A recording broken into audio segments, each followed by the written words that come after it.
Hello guys and welcome to the channel. Today I will show you how you can get more storage on your Android phone. So in the first step it's opening the settings and go to the storage. Now choose free up space. Now just configure it and click.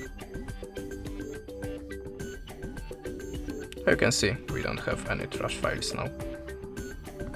You can also always open the settings, go to the apps section,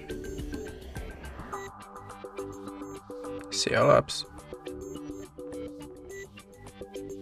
and check that you have any unwanted apps to delete it. If you want to delete some app, just open it. Just open it and just click on install.